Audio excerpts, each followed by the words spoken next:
Hey, good morning. Hello. We're doing a little bit of writing. Uh, Working on my book. Chilling here, having a good time. Now I'm just gonna put on some music. We're gonna sit here and just chill out. Maybe at some point we'll do some other stuff.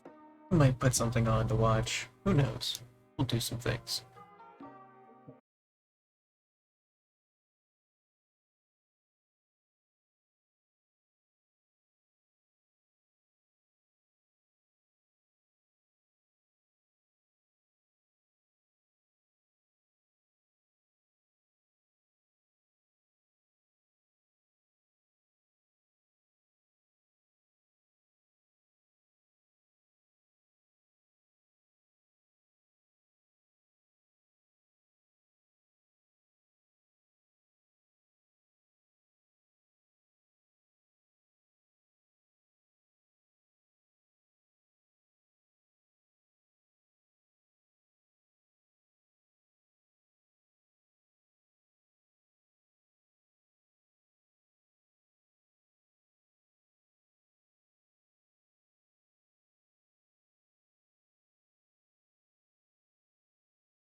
new sound of the 80s. Suddenly you hear it everywhere. It's all beat and all talk. It tells you a story and makes you want to dance. Steve Fox examines an overnight phenomenon, rapping to the beat.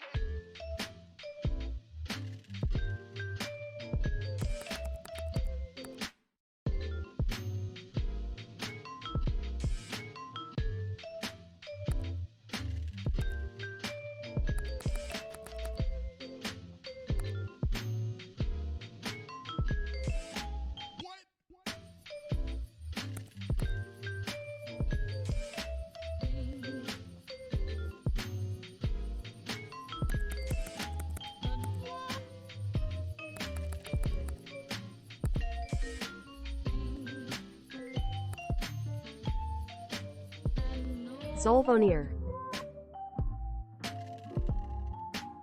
Zolvonir.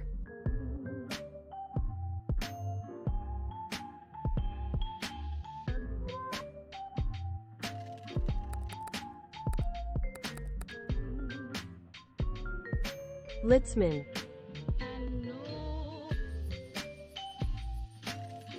Sure that I understand how these names are pronounced that I'm writing down. That my grasp of the English language is actually correct. It's kind of funny.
dust on my desk.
talking about?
Hey, you know what? Let me hit that. Really? I can handle it. I am certain that you cannot. Oh, come on, I smoked a ton of weed in the 90s. Right, the 90s.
south and eastward.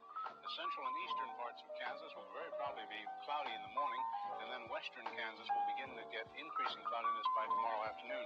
Today, however, very, very pleasant reading. 73 up in the Goodland area, 72 at Garden City, 70 reported by Dodge City and Liberal, 72 over by the good folks of Garden.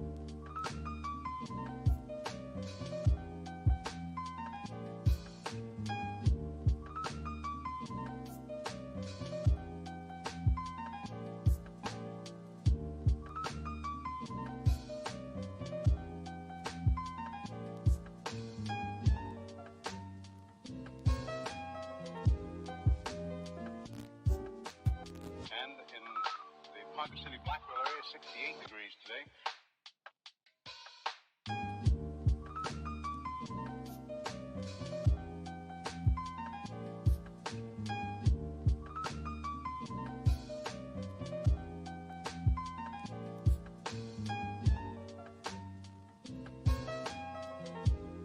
Winds southerly at about 15 with gusts of 25 miles an hour.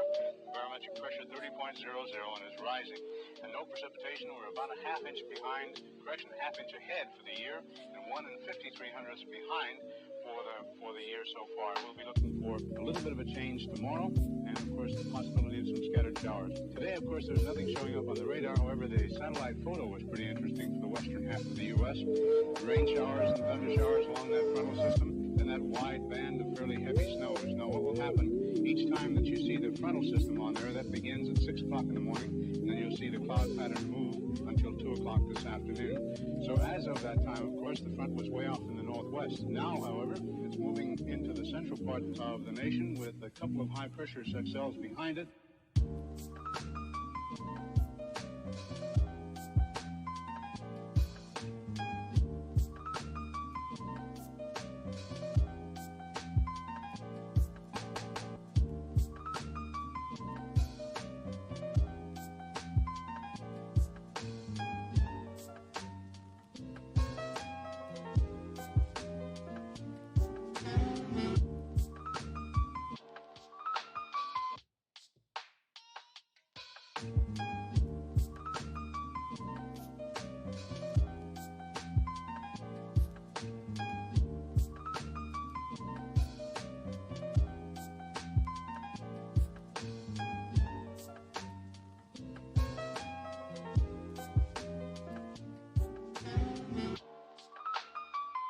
Cells behind it, and a few pockets of low pressure, and a fairly heavy band of rain showers and snow all the way from the eastern portions of Montana down to western sections of Nevada. And of course the massive high picking up warm moist air from the south, bringing it northward.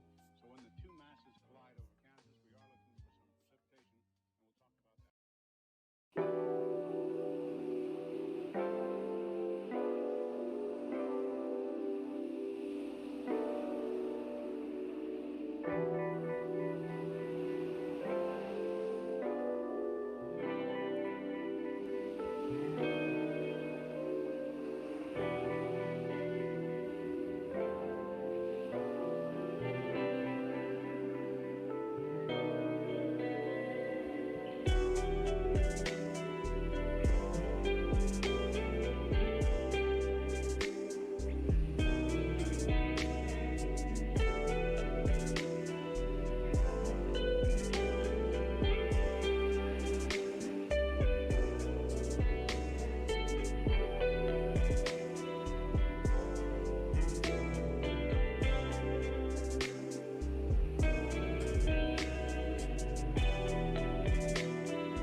connecting with the drive, boy. Say shout when it hits you. Yes, indeed. Yes, yes.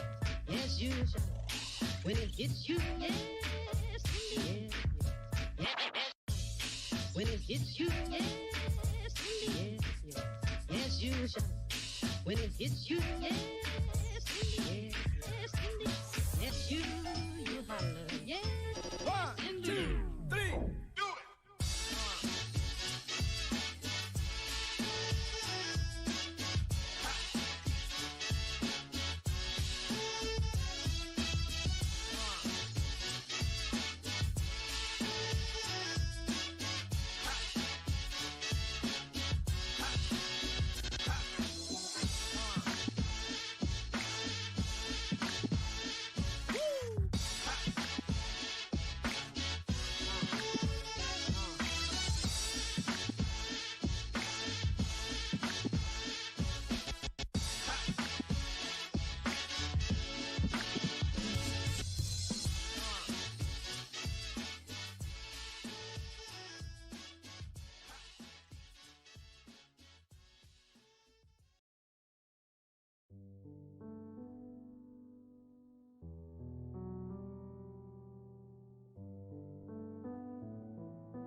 I have gained weight. I'm 30.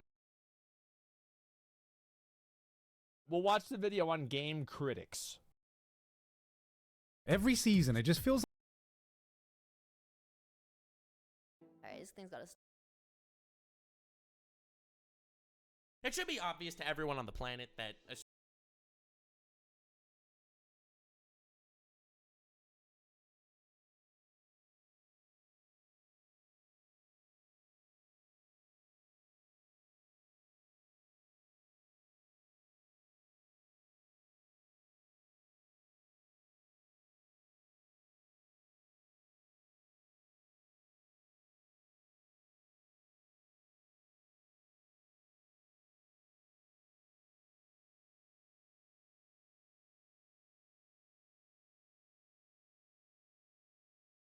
Alright, so we've listened to enough of Katamari Damacy. It's great.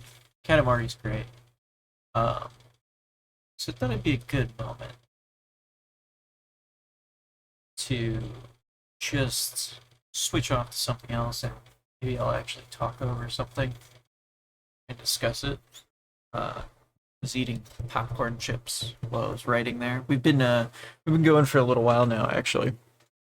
Surprisingly, for 2 hours I've been writing, which is pretty good. Which means I'm satisfied with myself in terms of, hey, I got some progress done on my writing. That's pretty good. I even made some notes.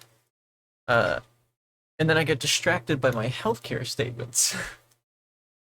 And getting distracted by my healthcare statements, I have unfortunately put myself in a position of like, oh god, looking at these numbers, I'd rather be dead than pay this money to somebody. Just because of how enormously expensive it is overall. Yeah, take care of yourselves, people. Take care of yourselves. Do the best you can to take care of yourselves so you don't have to spend an enormous amount on healthcare. And for those of you who are like me, who don't get a choice in that matter, life sucks, and we're gonna move on. But yeah, I thought we'd take some time and switch off and do something a little different. We're gonna watch a Nux video and talk over it, because you know that's what people do now. They react to reactions of reactions of reactions, because we all have such a little attention span that we have to condense other people's content for that reason. So I'm gonna do just the same, be a hypocrite. story that's made from a country with a different culture will show different values in a different culture. Some things that are acceptable to say in Japan are not acceptable to say in the United States, and vice versa. You will find tons and tons of anime abusing tropes that are just not okay by Western standards. How many anime can you think of the main character dude who's like this moral guy that everyone's supposed to look up to ends up peeping in the girl's bathhouse and looking at naked women and stuff? And by my own moral compass, I think that's abhorrent. That's a horrible thing to do. However, I'm also willing to recognize that it is for the sake of comedy. No one actually did get hurt. Yes, because nobody understands jokes. In those scenarios, and while I personally do find it cringe to some extent, not gonna lie, it's also kind of funny to some extent. There are times where it's taken to a much larger scale, when it's not just all in good fun, LMAO, lamau, lamafau. And my good friend, hiding in public, made a video talking about the romance anime, Which, you know what? We should actually check out this full video at some point and actually watch it. But I'm gonna keep watching this because I'm lazy. Little Monster, where he covers this exactly, how the anime aged terribly to some extent. And as a master of Twitter reminding me how I age terribly, I'm very excited to delve right into this. I don't know. I've commented on your Twitter stuff. I don't think it's all that bad. I think Nux is just on the borderline of what good comedy is, and he doesn't go too far, and he doesn't go too out of pocket enough for people to get mad enough to actually leave. They still want to watch always, and it's the fact that somebody still wants to watch always. That's what makes you good at comedy. That's the important part. Is it doesn't matter how mad they sound. It's the matter of did they come back. this one. I like the concept of looking at shiz that's, you know, a long way past that today would not be appreciated in the same light. I find the evolution or devolution of culture very interesting. And I also like when other things get canceled on Twitter, and it's not just me. Bro, every single freaking tweet I make, someone has to quote tweet it, be like, this you, and showed a screenshot of a video that I made like 5 years ago to say the N-word, where the N-word I was referring to was the word nipple. And people are like, bro, this man, he's profiting off racism. Bro, what planet are you actually on? It's like the most victimless crime on the planet. But let's just jump right into something else that aged terribly so we can laugh at something else instead of, you know, me. Definitely Yeah, we're still gonna laugh at you. subscribe, because I'm probably gonna get canceled for this one too. So hiding in public Only as canceled as you let yourself be. Stay strong. is a friend of mine, and he made a video called This Anime Aged Terribly. I love things that age terribly. Call me a psycho. Call me a crazy man. Don't do that, actually. Enough people do it on Twitter. I don't need to hear more people calling me that. But I love seeing things age poorly. When I see someone with their old tweets brought up and it completely makes them look like a complete asshole, I love that. Like, people can't recognize. I do too. It's partly why I'm watching this video, is because I absolutely agree with that statement. I love when shit ages poorly or people are mad about it now because either they don't understand the context of which it was written in, they weren't there for when it was released, or they have no understanding of what the culture is behind it. And it's just funny to watch people be so dumbfounded at things they've just never experienced. And the fact that you may be introduced to this show at a later point in time or an earlier point in time in your life just goes to show that there are differences in culture and media. I think the more interesting part is that kids today have way more options in terms of shows to watch that they're going to choose to watch. And when people show them stuff that's older, that is different than what they might have experienced previously, they're either intrigued by it because it's actually a good piece of work, or put off by it because it's not.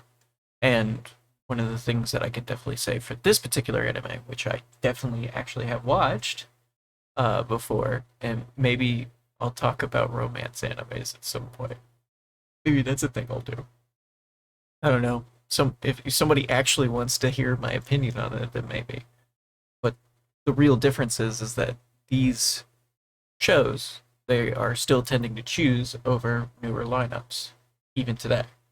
Which just goes to show the value of the show, and this particular one, for sure, definitely has that value. So, yeah, I'll let it just keep going.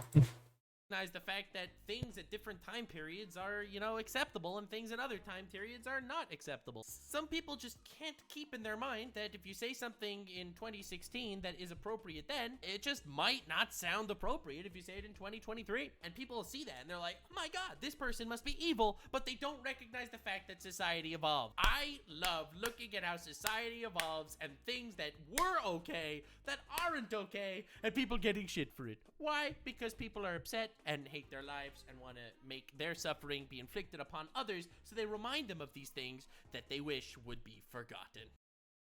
Yeah, that's pretty much on point. They wish they forgot about it. They wish that it didn't exist. It's pretty much 100% on point for that. The only part I think I somewhat disagree with is that when people are confronted with something new necessarily, especially if it's new to them, regardless of age, they are going to judge it in that moment based off of what it is. And that's what's going to throw people off. This anime aged terribly by hiding in public. Let's see what we got. I really love Oh! Oh no! It's a My Little Monster video. Oh, make one peep and I rate. Oh no! Okay, so maybe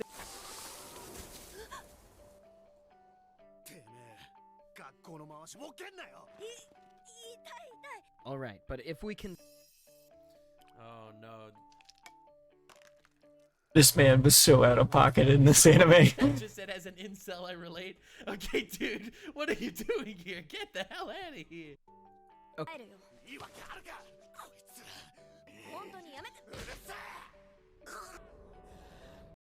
I've got a funny story about this. This has actually happened to me before when I was in high school.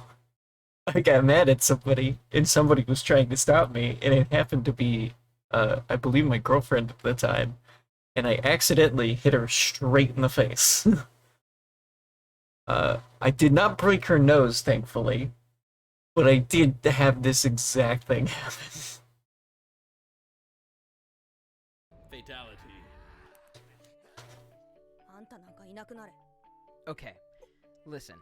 The anime you're seeing right now is a little-known anime called My Little Monster, a shoujo romance series. In fact, the 4th most popular shoujo anime of all time.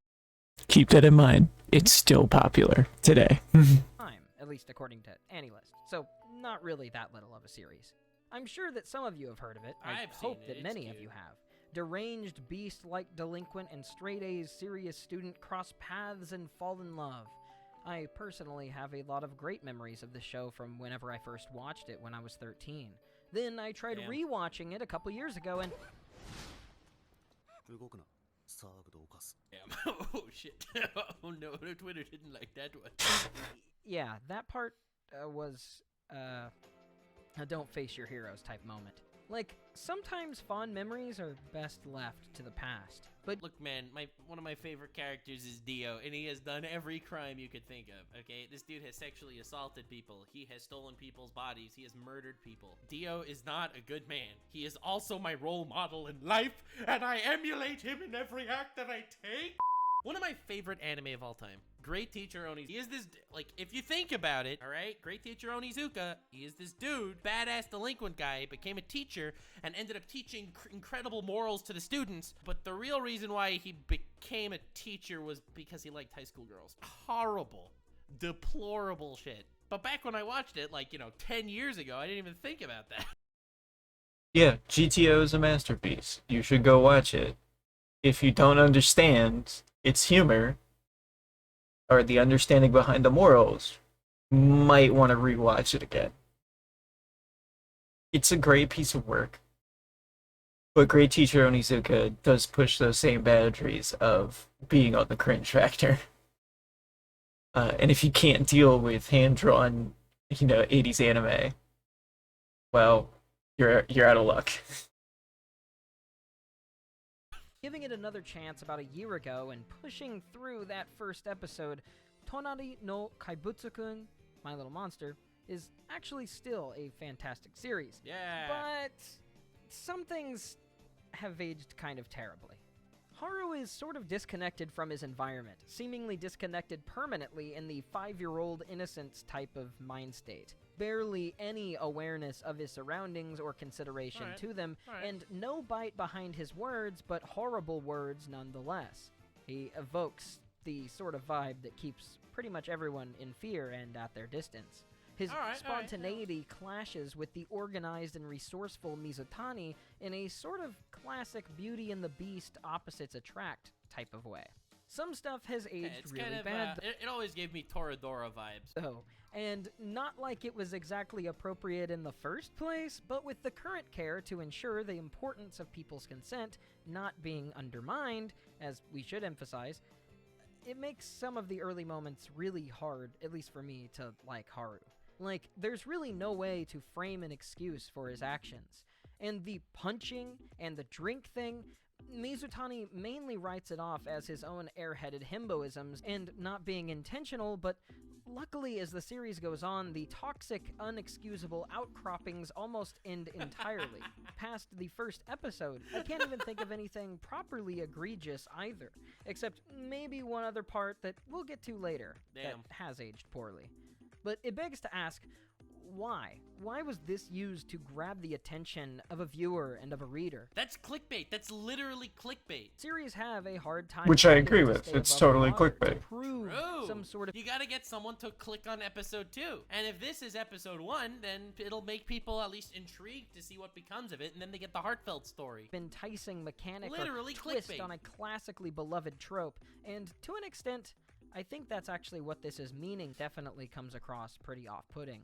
There's sort of a long-standing trope of the beast being tamed in shoujo and other romance literature aimed at women that goes back for hundreds of years pretty much all across the globe. While many shonen romances are about a fairly agreeable, some might say bland, male MC trying to woo and get the girl despite his pathetic nature, or not feel outsmarted or undermined in some sort of way in his masculinity, many shoujo center on bringing out the inner good in an otherwise I can fix him, the anime. toxic person.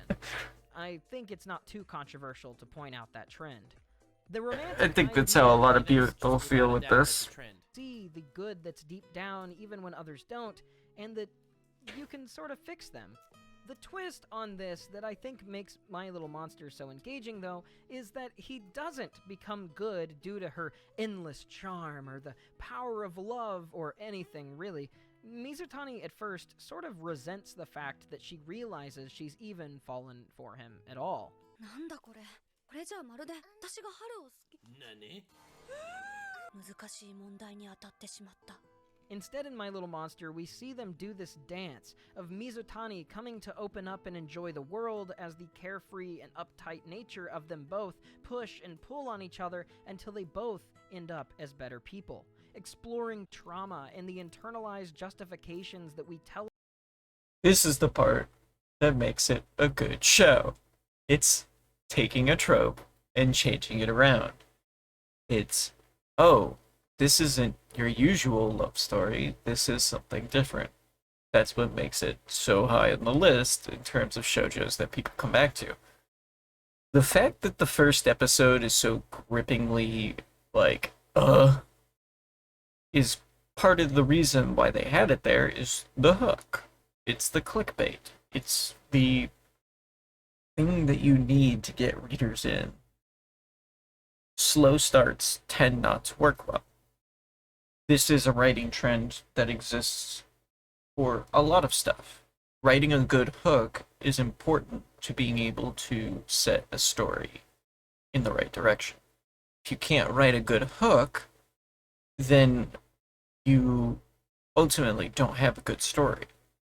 Each part, just like in French cooking, where the mise en place is treated as separate parts that are put together in order to create the mise en place itself. The treatment of vegetables, the treatment of each ingredient needs to be of the highest quality.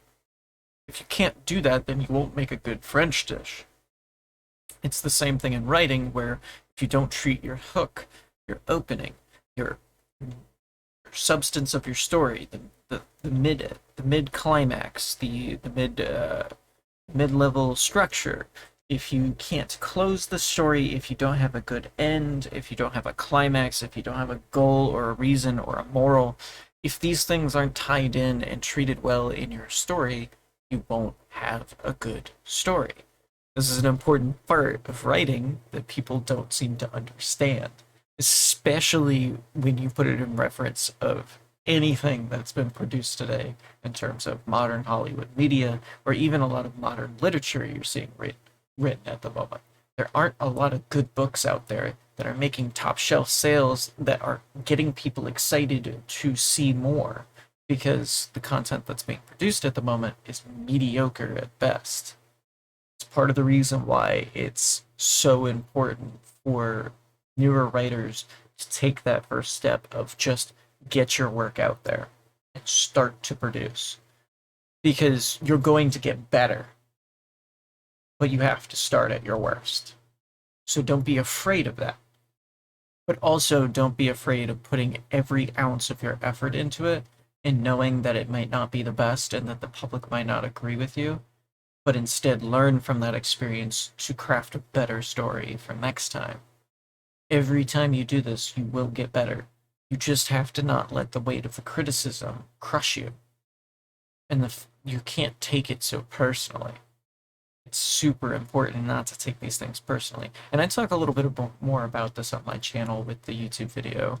At some point I will redo, maybe a year later, as an update to current writers. What's some good advice for you? I'll do that next year. But in the meantime, I'm going to talk about other media and things that I enjoy and like very specifically. In this case, I'm watching Nux because I liked his commentary on this, and in particular, I love anime and its art form of telling good stories. And this one in particular is a good one.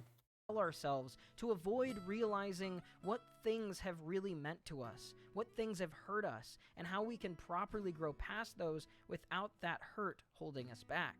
Yeah. We see why Mizutani is such a workaholic and so headstrong and emotionless, and why Haru tries so hard to avoid focusing too deeply on how or why he feels the way he does in different moments. I feel like some of the best romance are when you have two people that clearly both of them had something in their past that makes them an incomplete person, and it's due to their relationship with this other incomplete person that both of them can feel complete together. That's just basic romance stories development. I feel like My Little Monster, based on what I remember, it's been literally a decade. I feel like it does a pretty good job of doing that. So while it sachets around the facade of the Beauty and the Beast type tale, it reveals itself to be a lesson of internal growth for them both, in confronting the things that they were convinced were important just to protect themselves from hurt. And that part, I don't think that part can ever age poorly. Truth. There is one other thing, though, that unfortunately plagues the anime, that drags it down to many that I've seen react to the show, and it's something that also used to be very normalized. That is the way it narrativizes the opening moments in a way that implies some great payoff.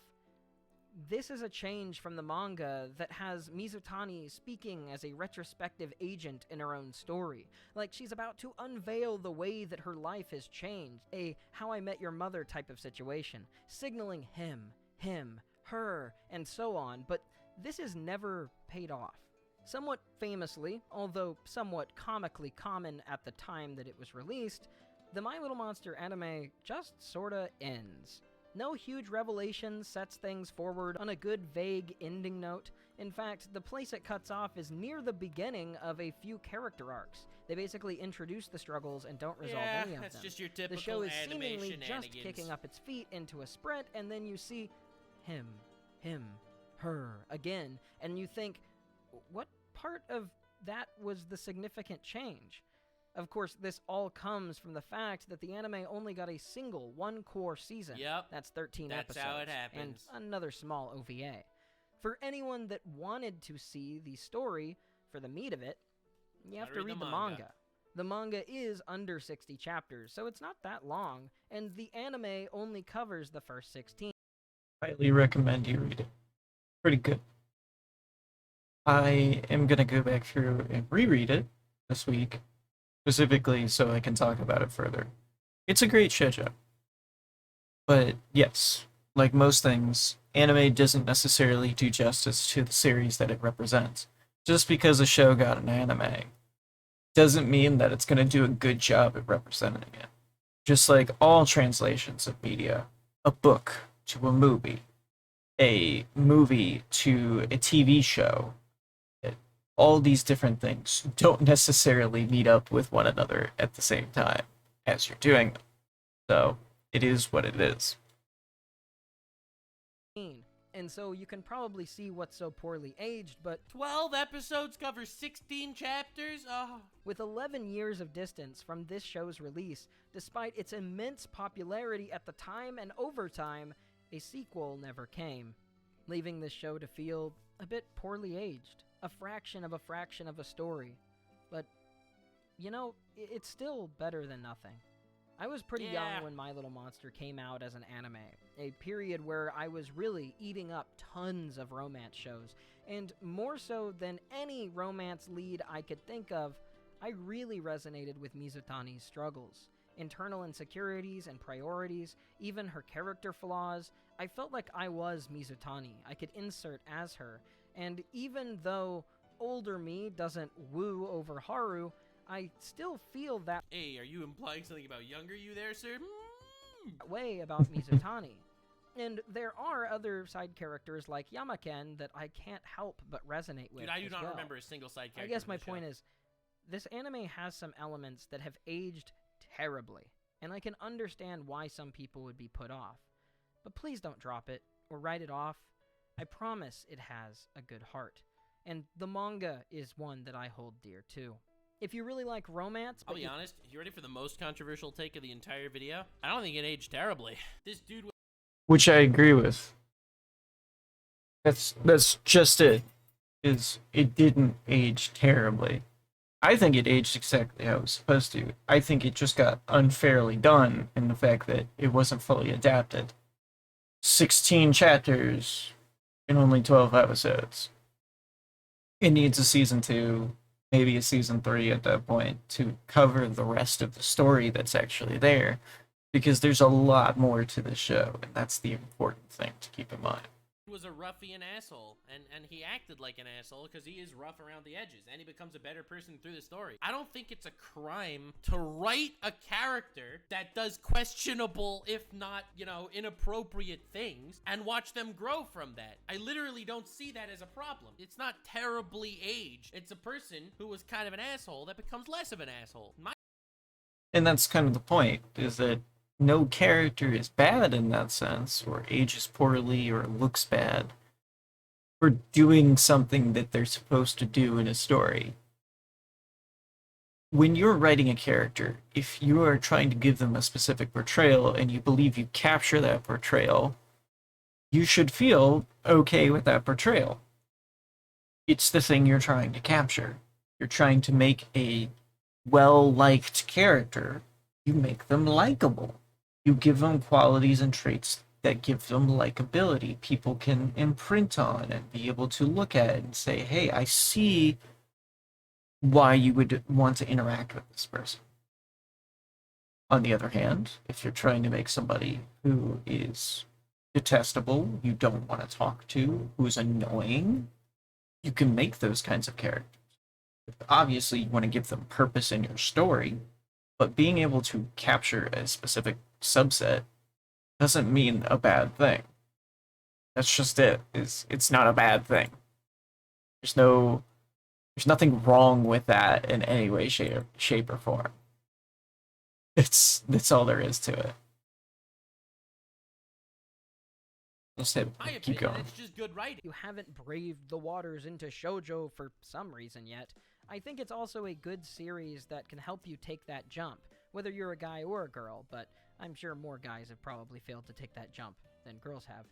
There are sets of narrative tropes, both bad and good, that definitely mark differences between the average shonen-aimed romance and more shoujo-aimed ones, but I think if you mainly care about central character dynamics and people being cute and getting together and likable protagonists and whatever, liking one should never inhibit you from liking the other. This is one that I personally think can appeal to everyone, if you ignore some of the poorly aged parts at the start. Thank you for watching my video. Oh, you're welcome, public man. Gosh, look at my face. Yeah, I know. I'm What terrified too. man. I'm not sure how noticeable this is, but I've actually lost 40. I'm gonna stop there. He just goes on to talk about some stuff. But yeah, you know, you can like the things you like. You can do the things you want to do. It's perfectly fine. It is absolutely perfectly fine. And it's better for you because guess what? That's how it should work. You should have and make characters that you enjoy. And they should be things that you should be proud of. I'm fairly certain that the mangaka who wrote My Little Monster is pretty proud of their work. And I don't think it's aged poorly. I think it's done exactly what it's supposed to. I think it's still a very solid story, no matter which way you look at it. It has some very universal traits and qualities. It's different, though, and that's what makes it good, is because it is different. It tells a different story than what you might think in your head right away when you think of romance. And that unique perspective is good. But anyways, we're going to move forward. Alright, this thing's gotta stop. Alright, next clip. What is... That was just a filling clip. Every season, it just feels like we're getting more and more anime being released. It's Giga. Let's have a talk about what he thinks. Let's react to Giguk stuff. 'Cause who doesn't enjoy that? Last winter had more shows than I ever remember in a single season, and out of the insane choice of 54 shows to pick from, I watched a total of 2 shows from Japan. And 1 from hell. More quantity doesn't necessarily mean we are getting more quality. There are a lot of shows. There are a lot of shows in the winter anime lineup. I have watched a majority of them, surprisingly. What I would be saying if it wasn't spring 2023, baby! Just what is going on this season? What the hell happened to the quality?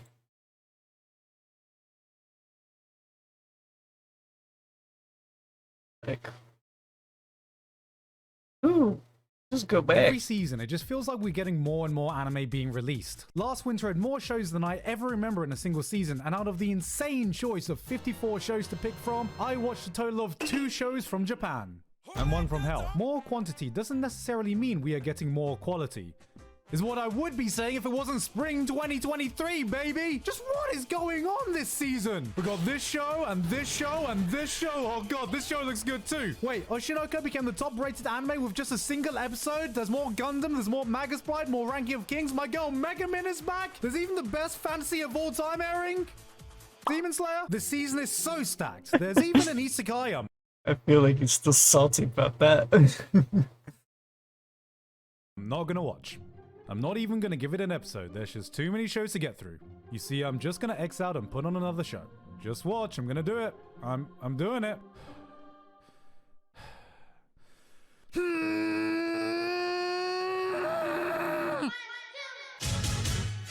God fucking damn it.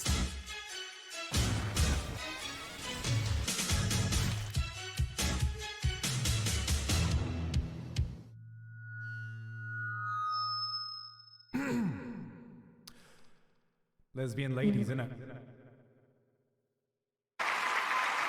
The era of gay girls in anime. Yuri is my job. Boy. What a way to start this off, isn't it? May continue, and they're not even trying to hide it anymore. They've now made an entire cafe where the premise is that the girls Yuri bait each other in front of the customers who get to discuss live if they got a thing for one another, like they're an average Bocce the Rock fan. This can't be a real thing in Japan. Is this a real thing in Japan? If Giguk, why are you calling me out like that? I like Bocce the Rock. That's not nice. It's not 'cause gay girls. But it's great music. so, I am disgusted, mortified. If someone could just leave me the name and address of such a place if it exists, just so I could personally tell them how disgusted I am at the idea, that would be fantastic. But before you do that, I've got a new name for you. Honkai Star Rail, today's sponsor that's gonna send me down another goddamn rabbit hole. And sponsor aside, being real for a second here, guys. Woo!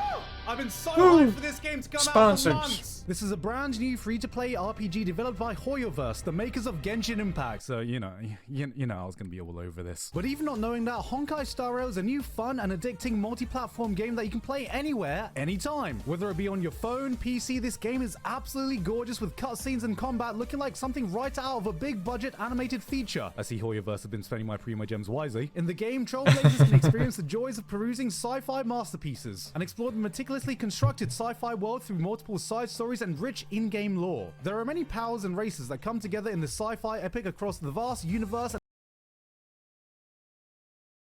Skipping past this. If I can. Oh my god. Forward to more news about that soon. So, what are you waiting for? Download the game today via the link in the description and get an extra 50 Stellar Jades using the redemption code on screen. Thank you to Honkai Star Rail for sponsoring me today, and with that said, back to the video.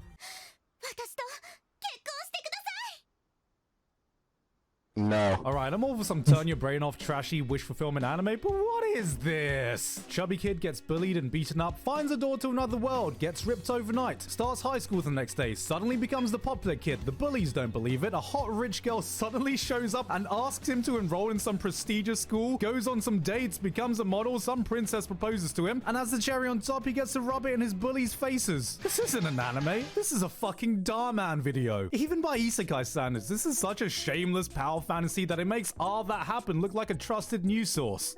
Good thing I'm above this kind of thing.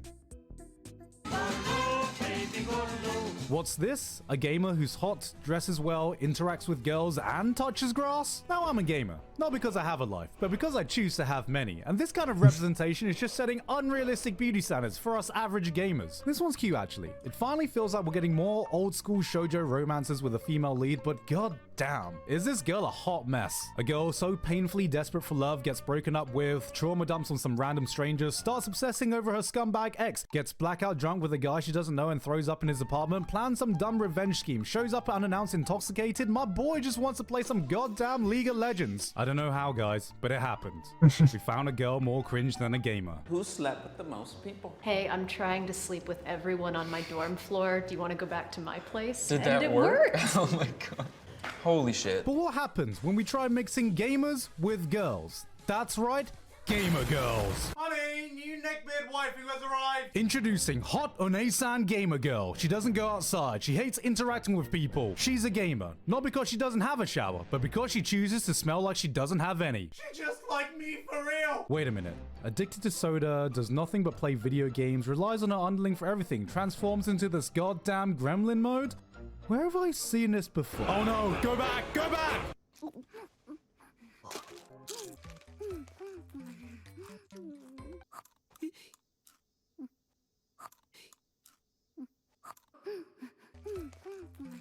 Gar, what are you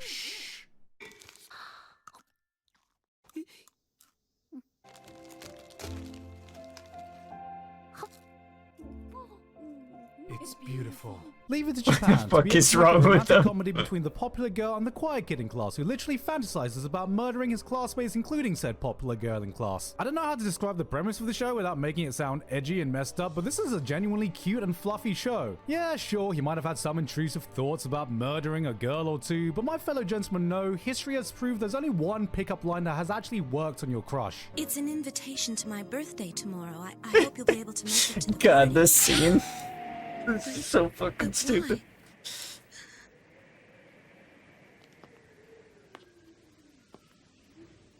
I'll kill you. We've got a crime thriller where a father discovers he's living every dad's worst nightmare, finding out your daughter is dating that guy from every NTR hentai you've ever seen. So what's the solution he comes up for this predicament? Dude, what the fuck? That was a perfectly good rice cooker. Great joke. Gonna pass. Magical Girl Destroyer. Here's an action epic where the world has outlawed the biggest threat to modern society. Weebs. Fighting against oppression with their fellow brothers, gamers, as they combat the onslaught of the Uwu army. Our protagonist, the otaku hero, the reluctant leader of the resisting Weeb army on the classic hero's journey with trials and tribulations, where before he learns how to run a resistance faction, he must first learn how to run a fucking bath. For real though, why is an anime about weebs rising up unironically going this hard? Someone must have looked at Trigger and old school Gainax and went, let's add weebs to this. And you know what? They're goddamn delivering. I never thought I'd want to see Gurren Lagann with weebs, but this is it. This is Gurren Lagann with weebs. That's right. I'm a weeb. Not because I don't have bitches, but because I choose to have many. Imaginary ones. If you work out because you want your body to look a certain way, you don't care about health, you are fat phobic. This one. This one I've seen so much about. It's so funny. Wait, you're telling me the concept of this show is some gym bro enters a wizard school and beats up magic nerds with the power of muscles and benching?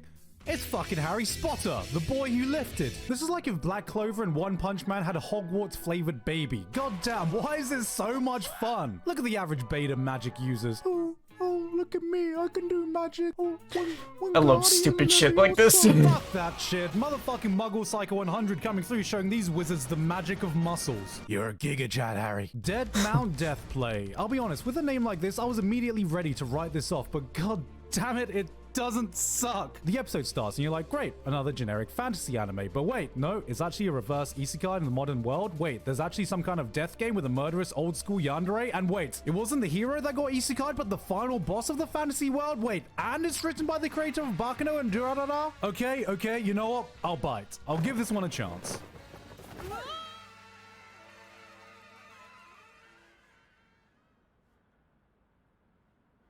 All right, what's next?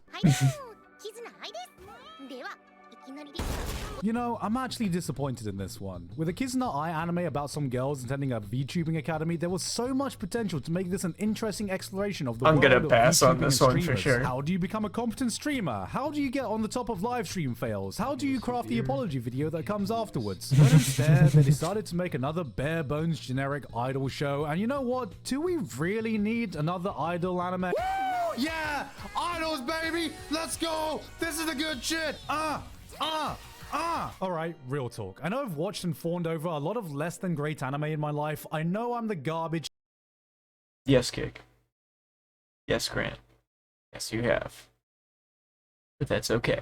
I'm right there with you. Isekai man. I know I run a podcast literally called Trash Taste, but if you've ever trusted me before, if you've ever gotten just one good recommendation from me, if you could choose one time to blindly listen to me, this is it when I say watch Oshinoko. Do not read the synopsis. I will Don't watch do any it. Google searches. Don't even watch my previous video on it. Just go into it blind. This is not another idol anime. This is not another happy-go-lucky romantic comedy. It's an unfiltered look at the ugly world of the Japanese entertainment industry from deep within it. From idols to acting to YouTubers to frickin' cancel culture, it is Black Mirror for the modern influencer landscape. The hour and 20-minute long episode 1 will tell you everything you need to know about what you're getting into and whether this show will be for you. Yes, you heard that right. An hour and 20 minutes. That's not an episode, that's a freaking movie. But it shows how much expectations the studio put into this. This has the potential to match or even surpass Aka Akasaka's previous work of Kaguya-sama, and that is already an insanely high bar to meet. You might laugh, you might... I still don't think it's the best romance of all time. But Kaguya-sama's pretty fucking good. This definitely looks very good. Cry. You might even find yourself going, holy shit, but what I can promise is that it's an absolutely wild ride right from the start. And yet somehow, this isn't nearly the only thing I'm excited about this season. In the anime arms race of finding the next big shonen battle show, the millionth fantasy isekai, or another feel-good slice of life, even if there are plenty of bangers in their respective categories, we can sometimes forget the excitement of seeing something new and fresh. But that's exactly what Tengoku Daimekyo is doing for me. We're thrust headfirst into some post-apocalyptic world. There's a closed-off facility with some kids, a deadly disease ravaging the population, whispers of doppelgangers that exist in the world. Some teenagers are searching for a place called heaven. Then on top of all this, nightmarish creatures wander the world at night looking to pick off some unsuspecting prey. You have no idea what the rules are, what's happened. A gun gets pulled and people are like, mate, that's a toy gun. What are you doing? Today we're going to talk about how we can find out and how much we can find out. Who knows what they're capable of? How much do we want to find out? Is that even a real gun? The more you fuck around, the more you're going to find out. God damn, they found the fuck out! This is not a series that treats you like an idiot. We're not given any exposition or explanations. We have to figure out bit by bit what's going on, what's happened here with the pieces we are slowly given. It's been a long time since I genuinely did not know what to expect from a show or where the story was going, and that is so goddamn exciting. Add on that almost movie level productions and a soundtrack by Chainsaw Man and Devilman Crybaby's Ushio Kensuke, and we have a recipe for the dark horse contender for one of the best shows this season. But you know what? The hype train doesn't even end there. Skip to Loafer is like if they made an anime adaptation of Journey's Don't Stop Believing and is one of the most feel-good things to come out this spring. PA Works have been on a tear recently of doing weirdo shit, so it's nice to see them doing something simple again and still hit it out of the park. Yeah, they do. We don't need some maids warring in Akihabara or a Chinese general being reincarnated to Shibuya. This time it's just the struggles of a small town girl moving to the big city and adjusting. I apologize, I still haven't watched that anime, by the way. I need to watch that. To daily life, and I am here for it. I genuinely haven't seen an anime that's made me feel this homely for a while. There's this authenticity to it I can't quite put my finger on, but every single second of this radiates a positive energy that will leave you beaming by the end of every episode. PA Works absolutely nailed it, whatever it is. Good animation, good characters, just good vibes all around. Speaking of vibes, we also have Insomniac's After School, or Not Degenerate Call of the Night. Sometimes you watch a show that just Then I don't want it. I want more Call of the Night, because I'm a degenerate. captivates you for no other reason other than you just vibe with it so goddamn hard, and that is Insomniac's After School in a I probably still watch it, because I'm an insomniac. Nutshell. There's no cliche tropes, no overplayed archetypes, no dramatic plot lines, just two human characters finding a human connection, then discovering this pure joy of just hanging out together. The atmosphere. Perfect. The writing. Perfect. The music. Perfect. The good vibes. I've got to say, in all honesty, it's perfect. The show felt so genuine, it almost made me want to shed a tear. It made me nostalgic for situations I've never experienced. Yearn for my teenage years that I can never reclaim again. Beyond their shared common ground of having trouble sleeping, it's just a treat to find a pair of characters that have such amazing natural chemistry together, and you feel such a delight whenever they're both on screen. I've got a good feeling about this one, guys. I'm telling you, this one's gonna be the sleeper hit of the season. Gay girls. Alright, that's enough good shows this season. There must be some bad shows I can talk about. This is not it. From one of Chainsaw Man's Tatsuki Fujimoto's assistant comes Hell's Paradise. A bunch of death row convicts get shipped off to a mysterious place where no one has ever come back from alive to bring back a mythical elixir of life. And their prize if they're able to make it back.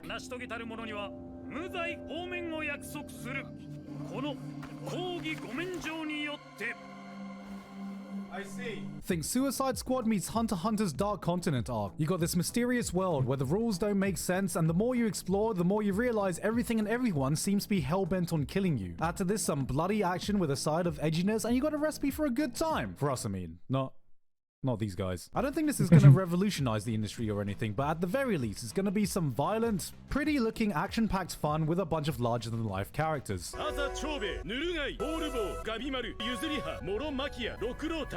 Nick, innit? A trashy isekai where a guy and his OP Onesan gets transported to another world with the sister thirsting all over the main character. Oh, thank God, boys. We did it.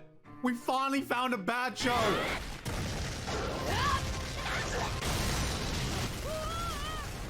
Why? Why does the incest-based sister isekai still look like it has good production values? What is going on this season? 2-hit mom? 1-hit sister? What's next? 0-hit daughter? Animated by Studio Ufotable? What about this? The hero is already dead. Sounds like a generic fantasy. I'm sure it can't have anything cool.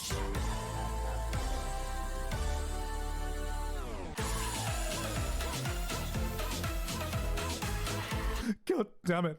Is there anything I can drop this season? Fuck it. Let's add another one to my list. You know I'm a sucker for interesting isekai ideas, and this one's pretty unique. Son of a cult leader dies only to find himself reincarnated to a world where the concept of God doesn't exist. Me, after watching Inukai's dog, and it's up to him to start a new religion where his power levels directly correlate to how many followers he can get. Cause you know what? What if you were transported to a world without religion where you were the sole person that knew God existed? What if you were the only person who could hear God's voice and you knew it was your responsibility to bring their teaching upon the world for the greater good? What would happen if you found out that your almighty God was a lolly? I agree. Hey guys, hope you enjoyed that video. Thank you very much this month to Alpha Sigma, Author Curtis Eckstein, Basil, Dysfunction. Well, he's going through Patreon, which is great. You should thank those patrons. I'm gonna move on. But that was a great video. We'll watch the video on Game Critics, okay? Game Critics fucking suck. Right, guys?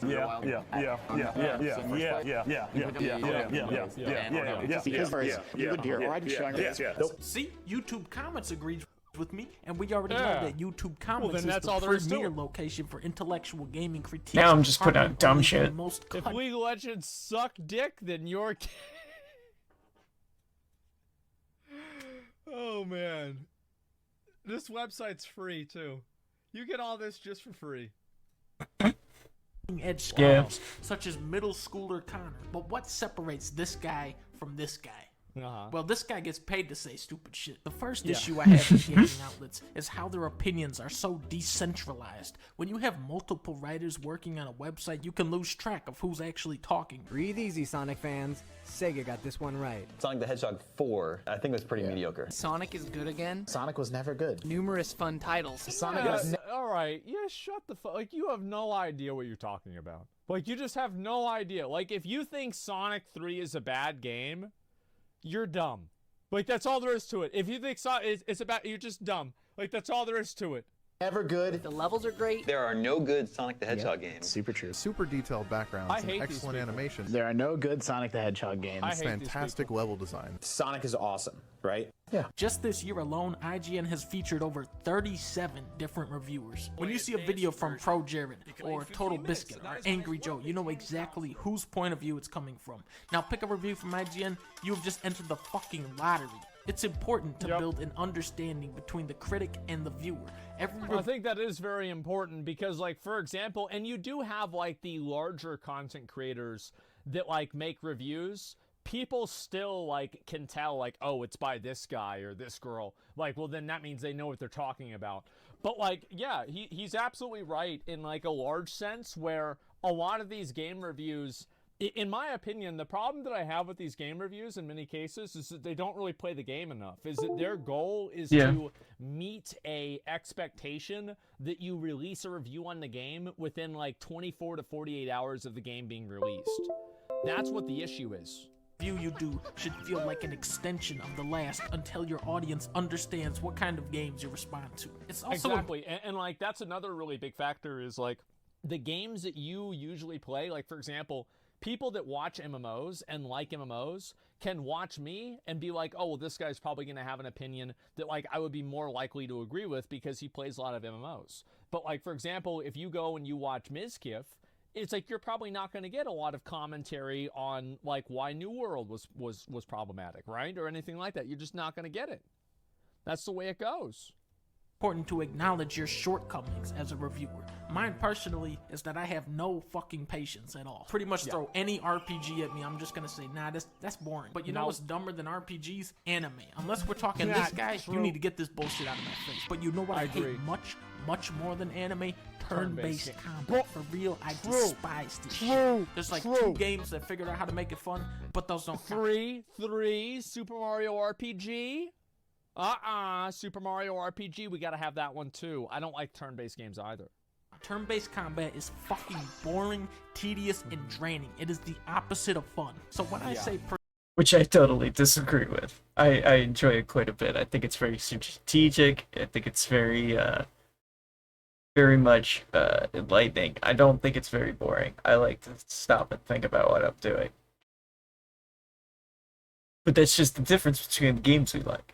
We can all have different subjective opinions. Welcome to the world. Persona we live in a 5, society. A turn-based anime RPG is actually pretty fun. You should go, damn. Okay, maybe that game is alright. Probably one of the dumbest, most frequent comments I see is, yeah, I stopped listening to this guy after he said Bubsy 3D sucked. Listen, fucko. You don't have to see eye to eye on every single game to put your trust in someone, obviously. A critic's power lies in the consistency of their voice. But when it's also like their argumentation. Like, for example, there's a lot of people who don't like... let me think of a game that was like very heavily debated. Like some people really liked the game, some people really hated the game. Like Cataclysm, right? Cataclysm and WoW. I liked Cataclysm a lot, but there's a lot of people that didn't like Cataclysm. And I think that a lot of people can see the reason why I liked Cataclysm, and they can be like, yeah, I can see why you feel that way. And I can see why people thought it was awful, right? As well. And I think that's really what it comes down to, and that's why having like personal content creators and like critics that people understand like what their personality is really important, because those are the critics and those are the people there who really you can get where they're coming from. You can see what it is. You can contextualize their opinion. You're consistently wrong. This is one of the least exciting platformers I've played in some time. This is a Call of Duty game, refreshingly original. Call of Duty. That is when you become Armand White. I don't know who this is. This dude is the ultimate contrarian. Both of his parents were white. His name is Armand White. So he said, nah, fuck you, I'm black. According to Armand White, everything that is good is bad, and everything that is bad is good. Does this make him useless as a critic? Not at all. When Armand White tells you that Man of Steel is the godfather... Wait, thanks to Zack Snyder's artistry, Man of Steel is the godfather of superhero movies. It wasn't that bad. You know, it wasn't that bad, okay? superhero films and calls it his movie of the year, then you as a viewer understand. Okay, so this is the worst movie yet created. Some films transcend even Armand White though, and then you have a movie like Suicide Squad that is just such a piece of fucking shit. People hated even that this one. guy who likes fucking video game movies, when even he doesn't like it, that's when you have fucked up. At least he stands out. So many of these reviews read exactly the same. Makes you feel eerily. No, I think that like the best thing about it, what if Quantum TV actually released a video on Elden Ring, and it was about how Elden Ring is the worst game ever made, but the entire video is like actually really good points. Like it's actually really good points and like things that like, you know, it's like that would be like, wait, what the fuck? Like, how is this even The only problem is you'd be hard pressed to make that video. possible? You know what it reminds me a lot of is like, do you remember whenever Himared made that video about how Warlords of Draenor was actually good? And he made a few other videos about how like something that everybody hates is actually good. And people are like, wait a minute. This is actually like a new way to look at things. Like, yeah, the WOD video. People love those. Like, yeah, it's the same as like I have people that, you know, like, to be honest, I hate Dark Souls 2, but I will respect if somebody makes a video about how Dark Souls 2 is the, you know, underappreciated masterpiece. Because it's hard to be that stupid. And so I'd want to see the video. Yeah, I'd want to see evidence that it's possible to be that stupid. And I'll watch it. Yeah, absolutely, I will. And, like, every once in a while, there are a few good points that people make. Batman, the player, really feel like Batman. Could not look or feel more Batman. He does feel like we feel like Batman. IGN, what did you think? Feels good different on Arkham a Asylum PCR. makes you feel like you're Batman. My reviews certainly aren't perfect, but at least I'm trying out here. Even after I put my stuff up, I'm still in the comments taking the discussion even further. Now, let's look at IGN's review of Super Metroid. In Metroid, you play as Metroid is a bounty hunter that shoots a dinosaur in outer space with his missile 9.5. What the fuck was the point of this? I can find all this shit on the back of the box, except... Well, it's just like all other forms of journalism. The actual information has been replaced with an opinion. It's actually kind of ironic that it happened in video games too. It's because the opinions, the truth is, the opinions are more compelling. People pay attention to the opinions more. They want it, they're like, oh, he said the game's good? Well, you know what? I think it's bad. I'm gonna read his next article and see if he's stupid twice. There, it would probably sound exciting. The only real content in this review was the number at the end of it, which is usually restricted to a 7, 8, or a 9, all of which implied the game is good. Even something as disastrous as Mass Effect Andromeda will still get away with a 7 out of 10. I play a lot of games, and on my scale, most of this shit... Yeah, it's hard to beat Contra. Like, I agree that, like, a lot of games don't really... Like, they probably get rated too highly. I think that what happens with like game developers and like these companies is that like they get a lot of like positive press and like positive media. Was it Metal Slug? I confuse those two all the time. Yeah, Metal Slug. You're right. I was wrong. A lot of these like, you know, big AAA games, I feel like these game devs, and not game devs, these game journalists give them too high of a rating. They're like, wow, the cutscenes were really good. Or it's like basically they have like a rubric and a metric for grading games that is not reflective of the values that average gamers have. I think that's the best way that I can say it. Fucking sucks, man. I agree. Honestly. Even going back through the years, I find that only a few select games really hold up today. So when I do give a game a 3 out of 5, I'm saying, okay, this is a quality game. This is something worth your time that actually held my interest to the end credits. I feel like this is where it's worth going back and playing. I think, like, let me think. Like, Dark Souls 1, Dark Souls 3. What other games are, like, actual, true S-tier games? Super Mario, like, pretty much all of them. But, man, like it's sort of like, yeah, like Elden Ring, Bloodborne. Like it's actually, whenever you think about the value that like a real S-tier game creates, and I think about like how much better Elden Ring is than like just your average run-of-the-mill 9.5 rated on IGN game. And like then think about like, so if Elden Ring is a 10, if we're grading on a curve, a lot of these games are like a 3. they're like a 3, a 4, a 5, right? I mean, that's pretty much where we're at. Yeah, it's like they're not grading on a curve. That's effectively what it is. Yeah, it's like Halo 2. Halo 2 is like, it was just beyond, like Halo 2, Modern Warfare 2, like Warzone, like these games are just like so far and above a lot of the other FPS games that you can't even compare a 10 for The Witcher 3. Yeah, there you go. There's another one. A lot of critics are too afraid to say something real, and I think there's a lot of factors that influence this. Gaming outlets and even YouTubers now have relationships and contacts with these companies. That is exactly right. Thank you for bringing that up. This is something Total Biscuit talked about a lot. Do you remember that one time Total Biscuit was like the first fucking guy that brought this up? Because remember that one time he was talking about like that relationship that he had with like a publisher or like a developer or something, and they said that they'll give him an Xbox to play it on, and then he can hold on to the Xbox after he plays the game. Do y'all remember this? This was like fucking 15 years ago. Yeah, and he was like the first fucking guy to bring that up. Nobody else had ever said that before because people were, hey, I'm getting free Xboxes. Ain't nobody going to complain about that. You know, it is what it is. And so that's what it was. Once a part of the community. No, as I said, somebody got to remember all this shit. I fucking do. No, I remember it very well. Yeah, it's just some other guy, Gamergate. That's what part of Gamergate was for sure. I think people are fucking tired of this shit.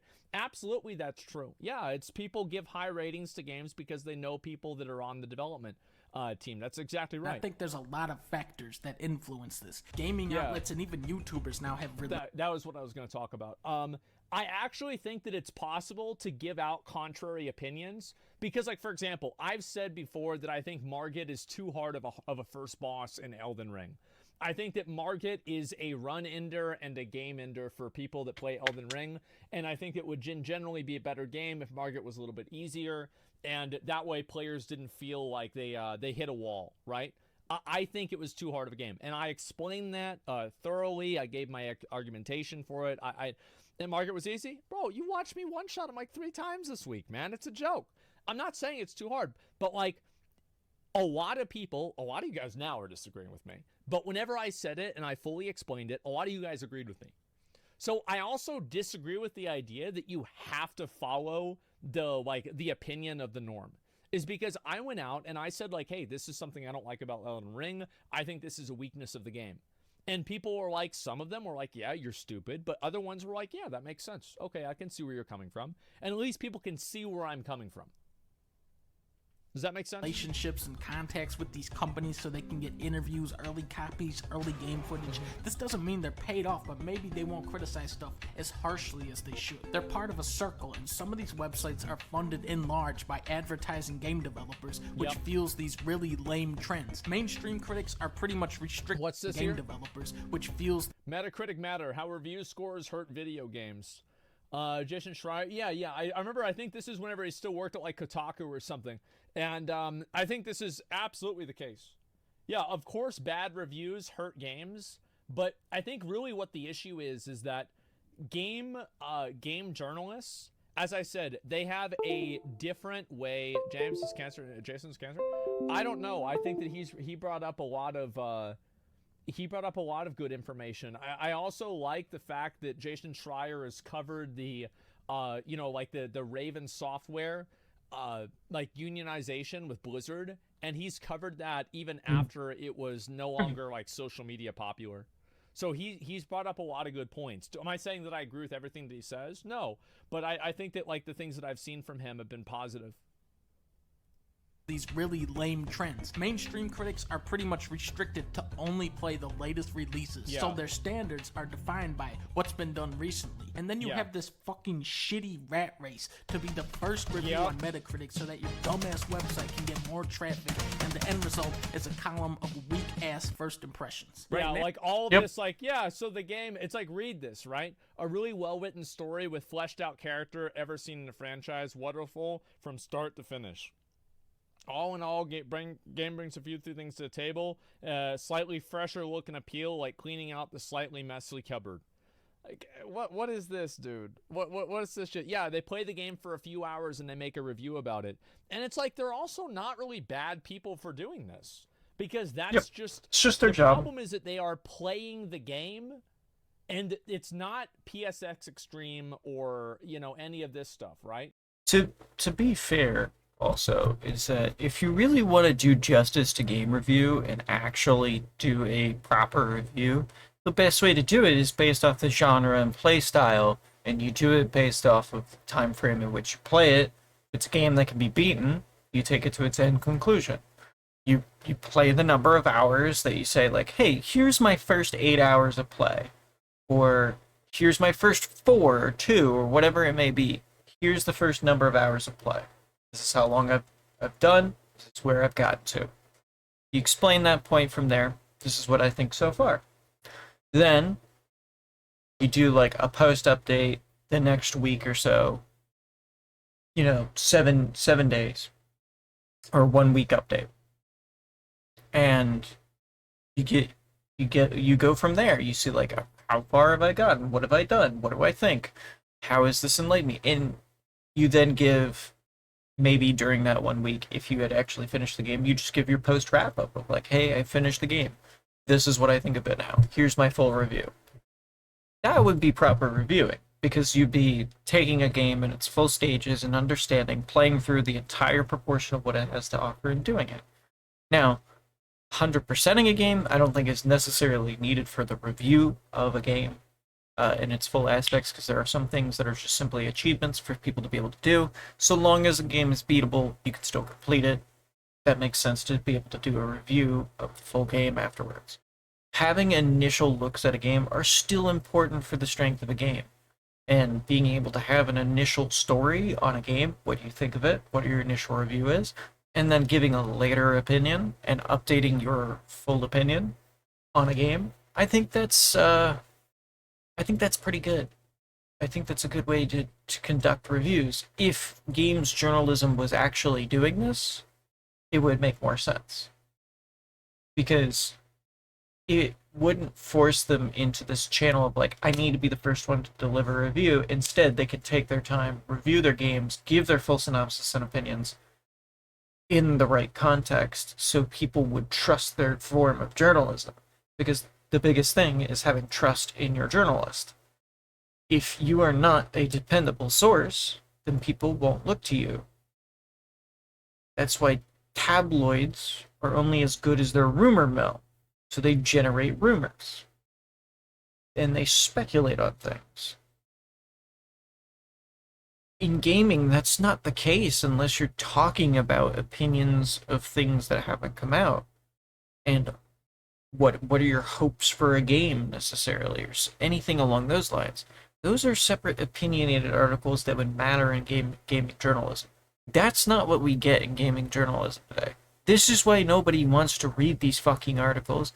That's why nobody wants to look at your stupid review. It's because you have nothing to do with the stuff we actually care about.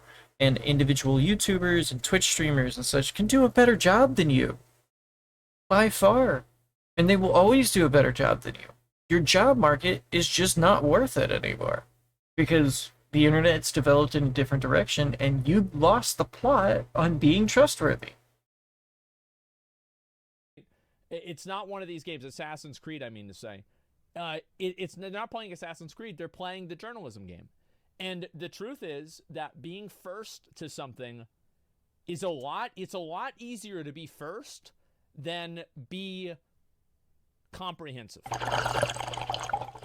Right now, the music comes out like this. Right. People are writing a review in a day. First of all, you can't listen to an album and rate it in a day. It's just impossible. The best reviews are I agree with that. I think that, like, let me think of an example of that.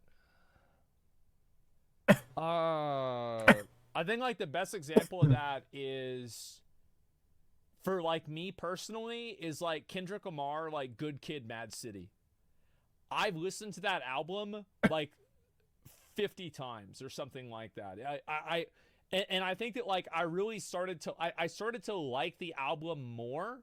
And, like, originally I listened to it because it was just there, right? This is like 2013. I think that's about whenever it came out. And because I remember listening to it and Killing People in Timeless Isle. And I would listen to the album, and then I would also listen to it at the IRS whenever I worked there. And I feel like I enjoyed the album more the more that I listened to it. But there's like other albums that I would listen to and I would enjoy them less the more that I would listen to them. Structure of good music versus bad music. It's also a psychological as to if you listen to something enough on pop culture, you will begin to start to like it if you hear it everywhere, or it'll at least be memorable to you in some way, shape, or form. If it's memorable, then you'll have usually a better impression at some point or another. There is a psychological loop that goes into that in the marketing of music. It very specifically is the reason why they do that. Listening to music and being able to give a review on it in a day, you can, but like, I think you should still preface that with, here are my initial impressions. See how I feel in a week. Because that kind of documentation is what you need to represent a good opinion to listen to, if you ask me. A good opinion to listen to generally tends to follow up on their opinion of something. Because then you're not static on how you feel. And that opinion can change or waver over time, or it remains steady. And that's part of the reason why it's important to give updates on your opinions. Otherwise, you don't flesh out the context of its trustworthiness. Fairly subjective, but that doesn't mean you throw objectivity out the window. You have to build your case with honest statements that even someone who... Wait, what did I say? Did I say the word wrong? I'm confused. Why are people like... Yeah, I'm confused. Did I say the word wrong? Say album again? Oh. Okay. Anyway, so yeah, I do think that, like, yeah, there's a certain value in, like, replayability of a game.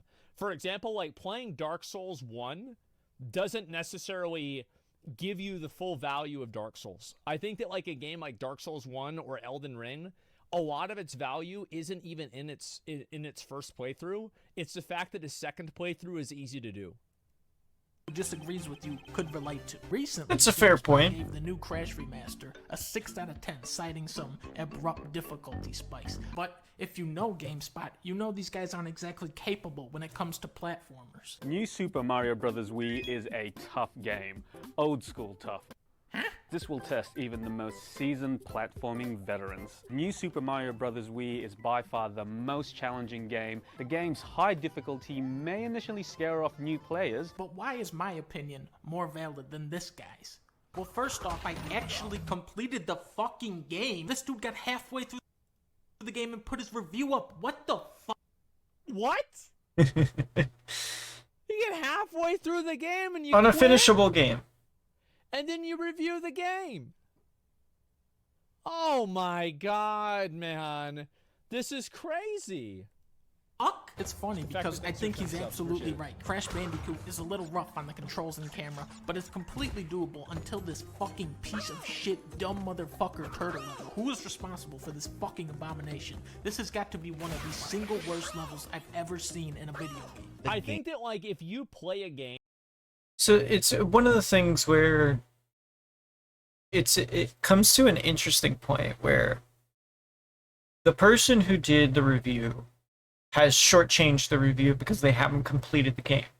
Therefore, Dunkey is arguing that his opinion is a little more valid because he's presenting the fact that I've actually completed the entire game. They both drew the same conclusions necessarily. That the game has abrupt difficulty spikes in the sense that the camera and control method is not exactly great. There's a lot of stuttering going on. There's a lot of difficulty in terms of operating the system for Crash Bandicoot. But his not actually finishing the game at any point after giving the review doesn't help the fact that there may have been further inconsistencies, or maybe it improved at some point or another that he never got to. We know from Dunkey that it still remains the same either way. The fact that there's that disconnect, and yet they still came to the same opinion, just represents that they did try to review it fairly, at least. It's just that these gaming journalists are being lazy about doing the actual work that YouTubers are willing to do, which is actually play through the whole game or actually complete their review. And you don't finish the game, you should make sure that that is like front and center. Because in my opinion, I think if somebody plays a game... To be fair, technically it is on his review. It does say that he only completed half the game. It's not like pasted there like, hey, this reviewer didn't finish the game. But it is there in his statement. And they don't finish it, that actually does matter. Like, if you're quitting the game early on, yeah, that makes a big difference. And I don't think that their opinion doesn't make a difference at all. I actually think it's important to get the ideas and the opinion and the feedback of people that hated the game. You know, they played it for a couple of hours and it wasn't fun. You know, I think that's good. Yeah, it gets good after 100 hours. Like, I completely disagree with that. I think a game should be good immediately. Whenever I played World of Warcraft, it was immediately fun. Like, it was fun instantaneously. I played... This part I can disagree with, because I think there are bad mechanics that can rob a game in its early stages. In terms of introducing tutorials and other things like that. Gameplay itself being sluggish or slow at the beginning because it is trying to get you into the rhythm of it first. And it may be doing it at a slower pace than necessary. There are some excuses to be made for a game not being fun right away. The problem is if you have to get to a certain point for it to be fun necessarily, you maybe haven't exactly designed a well-made game then. It doesn't necessarily make it good. Because you're going to at least turn down a portion of the audience who would play will not at that point because it takes too much time. Then they are willing to invest. And at the end of the day, it's based off of the client who wants to play. It's based off of the gamer itself, whether or not they'll play. If they don't play it, then shit out of luck. And this is the part where reviews are both important to understand, because if somebody gives you a bad review in terms of this takes too long to get into, that does reflect extremely poorly on your particular game itself. That part is where reviewers hold power, in the fact that they can give bad opinions like that, because then a portion of the audience won't play the game. You lose customers that way. You lose money. So bad reviews like that can sting quite a bit for gaming. But nobody does that anymore. Everybody's just like, who's this? Final Fantasy, it was enjoyable. Still giving it a 10. Dark Souls, it was fun pretty much instantaneously.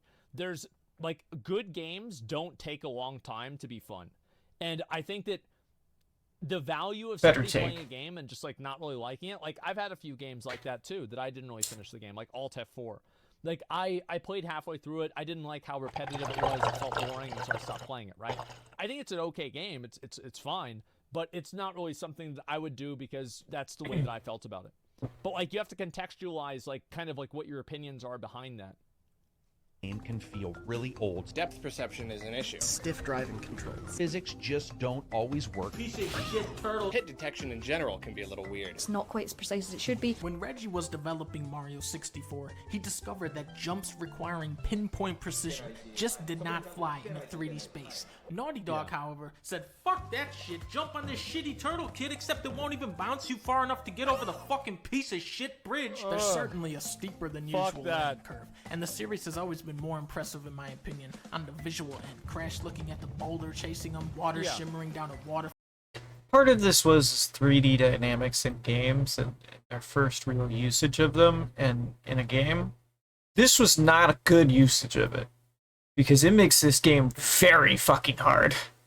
He's right about ancient temple illuminated by sunlight. When you lose, Crash doesn't just disappear. He fucking gets incinerated. Fucking gets crushed by a big ass boulder. And I never really destroyed. liked this Pig game. knocks him off, breaks his spine. Boom, just turns into a little pancake, falls in the water, freezes to death. He gets fucking killed in this game, man. When you finally conquer that ridiculous level, Crash says it all for you. He just goes, great job. Yeah, Except true. you missed 1, 2, 3, 4, 5, 6, 7, 8, 9, 10, 11, 21, 22, 23, 24, 57, 58, 59, 60, 60. Bro, this game is like cock and ball torture.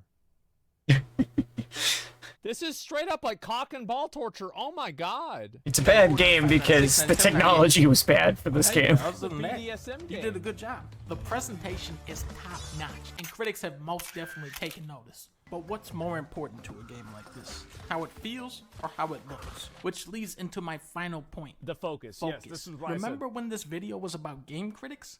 That's Yeah. because I lost focus, immediacy, atmosphere, variety, replayability. This is what I value in a game. If the music sucks, if the levels are uninspired, if there's constant downtime, the game is not fun. If it's not I have a feeling that that exact level of that Mario is actually one of. And we may all have differing opinions at the beginning of that statement of if it's not fun. Where we draw the line at where it's not fun is where we begin to understand that we have differing opinions. All the context that makes up that opinion of this is not fun is what goes into a review of something. That's how you make a good review of something. If it is fun, however, you just do the exact opposite of that. You provide all the supporting context of why it is fun, why you give it this rating. Having both sides of those equations makes up a person's entire opinion of something. For that reason, that's how you write a review. Video game journalists don't do that. It's a really simple writing exercise, to be honest. It's like, how do you write a review of something? You're answering a question about a specific thing, its usage, how it does these things. Find supporting evidence to see whether or not it is good or bad. The two parts of your opinion on all its different functions, understanding everything in it, and there you go. You've now given a review of a specific thing. You just have to contextualize that and, say yes or no to the question that you answered. And you can say yes or no on a scale if you want to as well. That's the important part. You can do whatever you want, essentially. But when you don't do that, you haven't done a review. So, yeah. Just do the shit you're supposed to do. That's all. One of the original maps of Super Mario Brothers, and they just redid it to where it's a higher resolution version of it. Like I could tell. Why bother? I see a lot of reviews where the language doesn't really align with the final verdict. The new Super Mario Bros. Series has often felt like a watered-down, more casual attempt. It's just a shame it doesn't push the system's visual or audio capabilities. Bit of a disappointment. Numbing, generic, bubbly music. Playing with friends is still a bit of a chaotic mess. By the time Mario U really starts to do interesting things, it's over. Damn, he fucking hates this shit. Yeah, 9.1. What the fuck? It has a little something for everyone.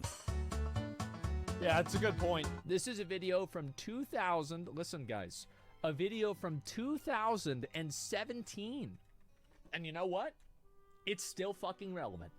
It's still as relevant as it was the day it came out. It's got 16 million views. That's a lot of fucking views. It's more views than I think I've ever had on one of my videos before. Yeah, it's nuts, man. Watch part 2. Wait. Okay, all right. We'll watch part 2, sure. Last time I talked about game critics, they had an embarrassing 2 years meltdown later. on Twitter. Then they plagiarized Wait a this guy's second. Wait a second. meltdown on Twitter. Holy shit, this donkey video is bad. So it's only a 9 out of 10? Okay, that's good. It's like, listen, I have no problem with people saying the video's bad or whatever. I just think that, like, if you put out, like, what I don't like, and this is part of the Twitter drama too, is like, if you put out a take, if you put out your opinion on the World Wide Web, and you expect people worldwide to not respond to it, what are you thinking? What do you mean? Also, just then they plagiarized this why would a guy's senior opinion. editor do Star this? Wars makes Such me a feel like a Jedi. bad This thing to video, do. I'm shifting my focus to the stupidest and least consistent voice in the gaming community. Okay. The gaming community. Gamers look Yes. at this article and go, no, this is boring. Now streamer throws cat. This is what interests me. This article and go, Why Katamari Damacy's creator left Japan? Bro, this game, I'm gonna be honest. Which, by the way, the whole reason I was playing Katamari earlier is because I was watching this video and I got to this point and I'm like, I'm gonna play Katamari Damacy in the background in lo-fi because that sounds cool. It's like, I use this game as a metaphor for life. Like, I'm gonna be totally real. Like, this game, like, completely changed, like, my view on life. Like, I remember the music for the game. It was like the nah. Like, you're rolling that ball, man. Oh my god, I love that fucking game. It was the best. no, this is boring. Now streamer throws cat. This is what interests me. Bro, do you remember whenever that cat fucking bit her arm? That was the funniest fucking clip. And it fucking, bro, he went in, he wasn't taking a nibble. Bro, this dude was fucking like, took a bite, man. And like, you could see it in the video. And then he looks up at her, he's like this. What? What, you want to go? What, you really want to throw down right here? He looks straight up at Shower. It was so fucking funny, man. Interests me. Gamers will sit there and complain about Ubisoft and EA and Activision to their dying breath. And yet, what are the top-selling games every year? Ubisoft, EA, Activision. There were gamers. I think this is starting to change. By the way, yeah, I actually think this is starting to change.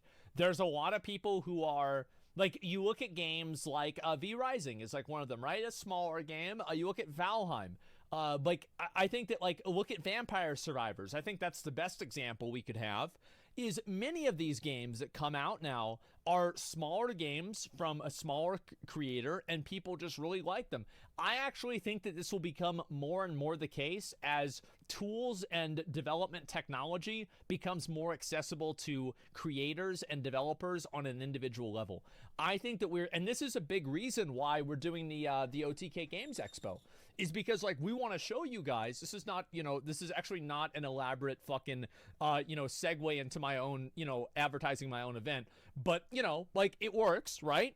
Is like, this it is does. right. That's right. It's an ad. Yep, that's exactly right. That's one of the best things about game development now, is you have the accessibility for it is so much lower than it was 10 years ago. And it's so much easier because you can do the marketing for the game. And I think that's a huge thing, right? Marketing channels are way more open to an individual than it used to be. You can distribute the game much more easily. You can develop it much more easily. And, like, that is such a good thing for games, man. It's great. The same thing happened with the music industry. You only need a laptop to make music now? Well, yeah, I think that's absolutely true. Out here defending Metal Gear Survive because we as a species are doomed to fail. But before we go any further, we need to go back. All the way back. The dawn of man.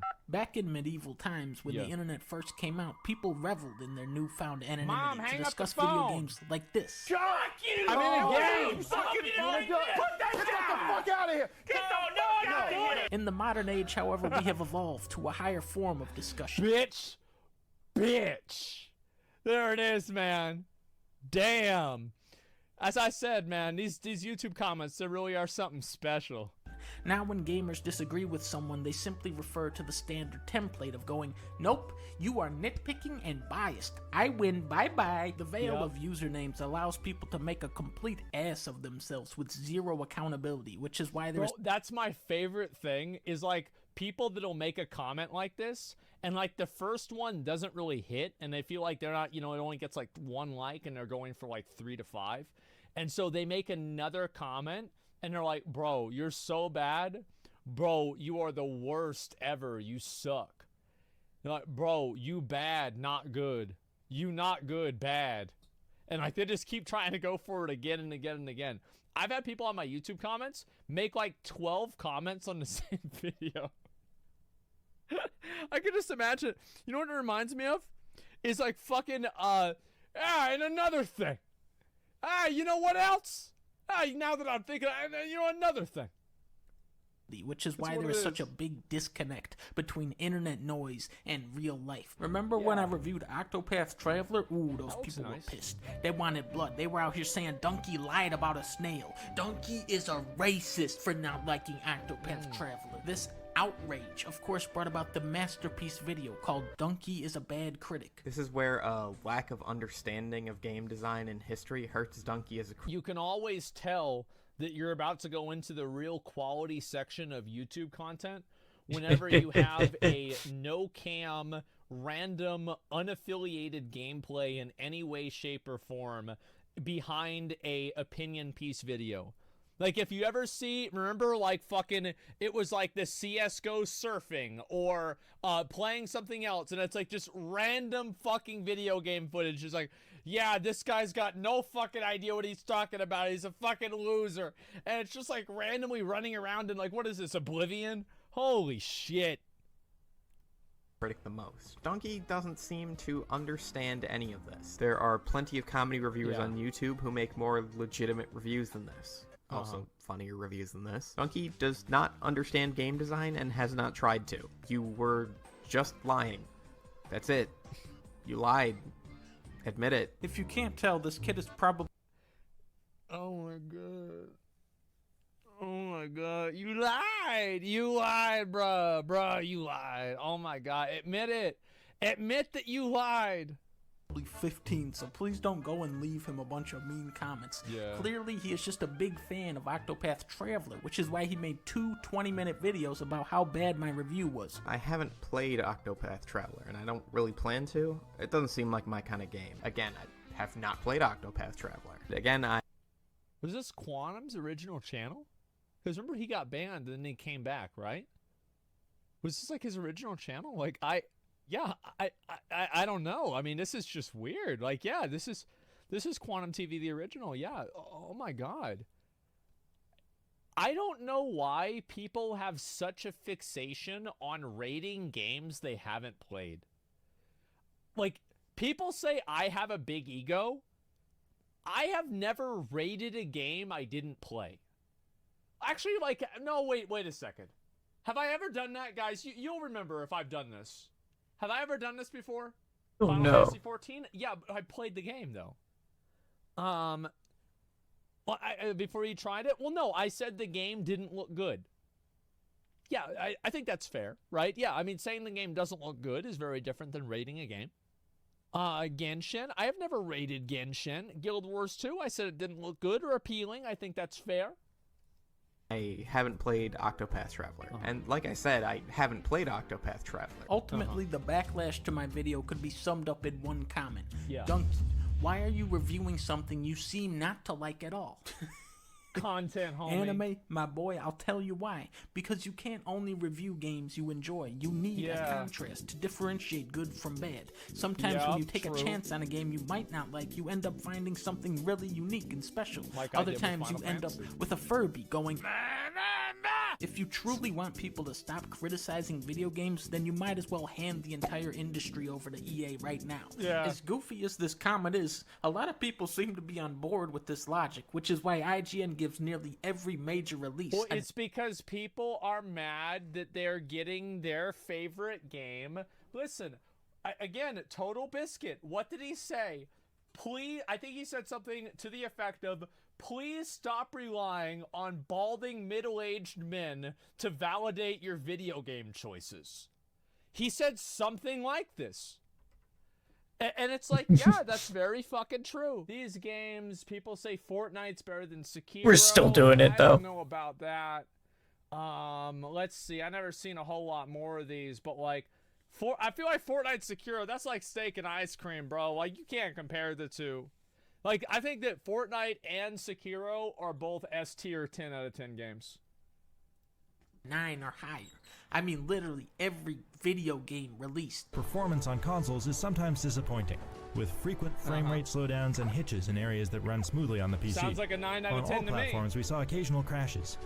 And every so often there's a quest that won't properly begin or Maybe a end due to 9.5? scripting bugs. It has a little something for everyone. The storytelling within them feels as Oh my simplistic and God. predictable as ever. There's nothing all that challenging Yep, about it. there It it didn't is. really surprise me though. There's definitely a bit of sluggishness to the overall pacing too. It has a little something for everyone. The immersion is occasionally broken by draw distance, textures that sometimes arrive late to the party, or getting terminally stuck on geometry. Or maybe a lootable item will become unreachable, or your tame beast becomes untamed when you die and reload. That looks like a cool game. The bugs are annoying, sure. At the Yeah. same time, it's padded out with meaningless errands This is that a make 9 getting point- to those strong character moments a 9.0, painstaking 9.5. It has a little something for everyone. But ooh, on that There off it is, day where that 9.2. fucking troublemaker It's a good Dirk game. Dinkus gives Days Gone a 6 out of 10. That is where they go too far. Oh, Fuck yeah. IGN. This is why I never come here for reviews. I heard Guy that who game was on was really IGN right good. now for reviews. Clearly, this Izzy and I lady were should gonna be play that. fired. Now let's watch the review. Days Gone kicks off relatively Okay. simply. You play as a biker riding through an open somewhere. You can Yeah, feel it in the crunchy see what she combat. did wrong? She gave Days Gone a 6.5. I mean, this Yeah. is the guys who did Bubsy 3D. Do you really think those guys are gonna drop the ball? And it has course zombies not. and open world? Hello? Now, how come I can talk shit on every game and IGN can't talk shit on any game? Well, isn't it obvious? It's because IGN is nitpicking and biased. I win. Bye-bye. Shut the website off. Boom, there it is. Hey, hey. Because they lying and I'm not. It's just that simple. You know it, I know it, everybody knows it. There it is. Yep, got him. True. All right, yeah, that was a good video. I'll link that one for you again, Based. Yeah, true. The source? None. I just made it up. Yeah, I just made it up. That's right. Yeah, there it is. And I like these videos. These are fucking funny. Let's see. I've gained weight. I'm 34 years old. I'm not 25 anymore. And a guy. Ah, yes. We were watching based content after that.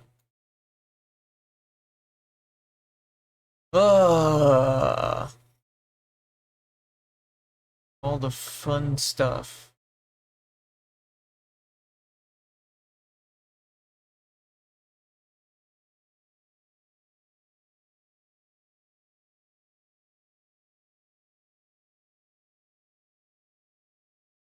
Yo, welcome to another video on Nuxanorse. Do we keep watching stuff? I don't know.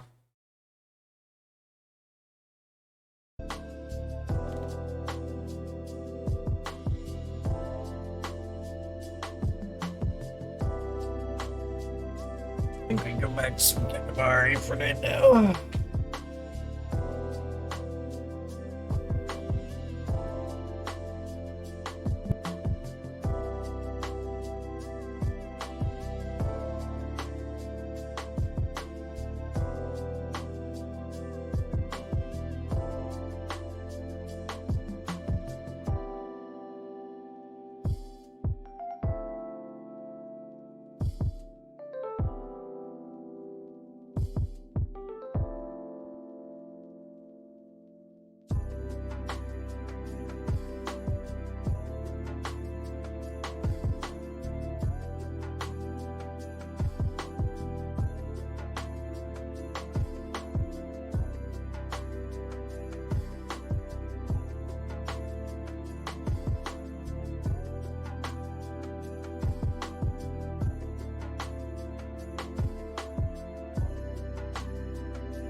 was the date they moved in, not the date my mom flew in and signed.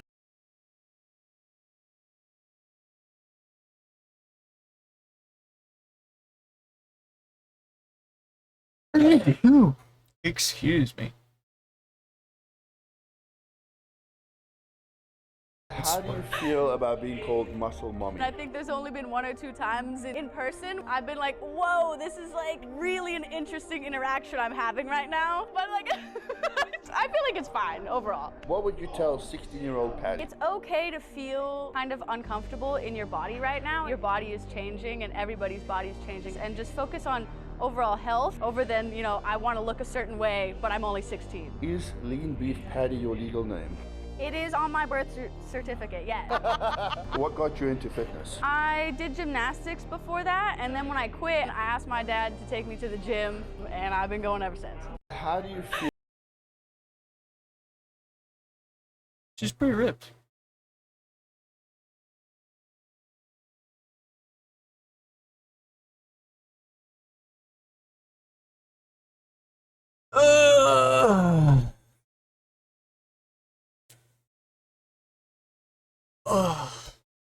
Well, at least we get some rating done for the end of the night.